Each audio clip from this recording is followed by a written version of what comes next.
ஒரு chief minister, ஒரு prime minister, ஒரு பிரசிடென்ட் ஆஃப் இந்தியான்னு ஒருத்தவங்க இருக்காங்கன்னா அந்த பதவிக்கு மரியாதையா இல்ல அவர்களுக்கு மரியாதையா? பதவிக்கு தான் மரியாதை. ஆனா அந்த பதவி யாரு போய் அங்க உட்கார்றாங்களோ அவங்க அந்த இடத்துக்குரிய ஒரு சேஃபர்ல வந்துடுறாங்க பாருங்க. இன்னைக்கு நான் இந்த ஆசீர்வாதத்துக்கு வந்ததுக்கு காரணம் நான் இல்ல, என் மேல கொடுக்கப்பட்டிருக்கிற அந்த கிருபை.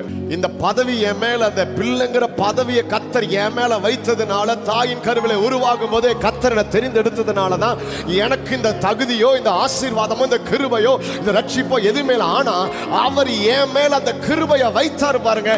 கிருபை பெற்றதுனால எனக்கு நான் ஆசீர்வாதமா இருக்கிறேன். அந்த பதவிக்கு தான் அந்த வேல்யூ. கிருபை இல்லைன்னா நான் ஒண்ணுமே இல்லை. அவர் தயவு இல்லை, அவர் அழைப்பு என் மேல இல்லைன்னா நான் வெறும் ஜீரோ தான்.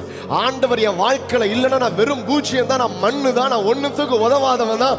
என் வாழ்க்கையில எதுவுமே எனக்கு இல்லதான். ஆனா அவர் என் வாழ்க்கையில இருக்கிறதுனால, அவர் ரட்சிப்பை என் வாழ்க்கையில கொடுத்திருக்கிறதுனால தான் நான் விசுவாசமா சொல்றேன், பதவிக்கு தான் மரியாதை. சத்தமா சொல்லுங்க, கர்த்தர் உனக்கு வச்சிருக்கிற பதவி கொடுத்திருக்கிறார்கள். அப்பா பிதாவே என்று கூப்பிடத்தக்கதான புத்திர சுவிகாரத்தின் ஆவி உனக்குள்ள கொடுத்திருக்கிறார்கள்.